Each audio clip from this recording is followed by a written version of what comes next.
राज्य सरकार ने कैब एग्रीगेटर कंपनियों जैसे ओला, उबर और अन्य प्लेटफॉर्म से जुड़े ड्राइवरों के लिए एक बड़ा अहम फैसला लिया है। अब इन कंपनियों से जुड़े हर ड्राइवर के लिए 5 दिन यानी 30 घंटे का इंडक्शन ट्रेनिंग प्रोग्राम अनिवार्य होगा। सरकार का कहना है कि इस कदम का उद्देश्य यात्रियों की सुरक्षा बढ़ाना, ड्राइवरों की कार्यकुशलता में सुधार करना और परिवहन सेवाओं की गुणवत्ता को बेहतर बनाना है।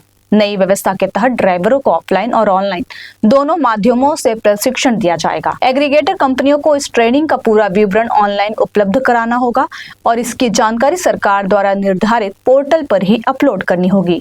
इस ट्रेनिंग में ड्राइवरों को एग्रीगेटर के मोबाइल ऐप का सही इस्तेमाल, मोटर वाहन अधिनियम और संबंधित नियमों की जानकारी, मोटर व्हीकल ड्राइविंग रेगुलेशन 2017, सुरक्षित और सावधानी पूर्वक वाहन चलाने के तरीके, ट्रैफिक नियमों का पालन, वाहन रखरखाव, ईंधन की बचत करने वाली ड्राइविंग तकनीक और यात्रियों के साथ बेहतर व्यवहार जैसी महत्वपूर्ण बातें सिखाई जाएंगी। इतना ही नहीं, हर ड्राइवर को कम से कम 6 घंटे की फर्स्ट रिस्पॉन्ड ट्रेनिंग भी दी जाएगी ताकि सड़क दुर्घटना की स्थिति में वे तुरंत प्राथमिक सहायता देकर जरूरतमंदों की मदद कर सके। इसके अलावा महिला सुरक्षा, दिव्यांगजनों की आवश्यकताओं और उनकी सुरक्षित यात्रा सुनिश्चित करने के लिए संवेदनशीलता विकसित करने पर भी विशेष जोर दिया जाएगा। सरकार समय समय पर जरूरत के अनुसार अतिरिक्त प्रशिक्षण कार्यक्रम भी लागू कर सकेगी। सरकार ने लाइसेंस को लेकर भी सख्त नियम बनाए हैं। नए प्रावधानों के अनुसार किसी भी एग्रीगेटर को लाइसेंस मिलने के 6 महीने के भीतर अपना कारोबार शुरू करना होगा। यदि ऐसा नहीं किया जाता है तो उसका लाइसेंस स्वतः रद्द माना जाएगा।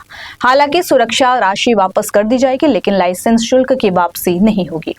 इसके साथ ही सभी एग्रीगेटर कंपनियों को स्वास्थ्य मंत्रालय और विश्व स्वास्थ्य संगठन यानी WHO द्वारा जारी दिशा निर्देशों का भी पालन करना होगा। ट्रेनिंग के दौरान ड्राइवरों को कंपनी और ड्राइवर के बीच हुए अनुबंध की सभी शर्तों को भी स्पष्ट जानकारी दी जाएगी। वहीं सरकार ने पहले से काम कर रहे ड्राइवरों को भी इस व्यवस्था के दायरे में लाया है।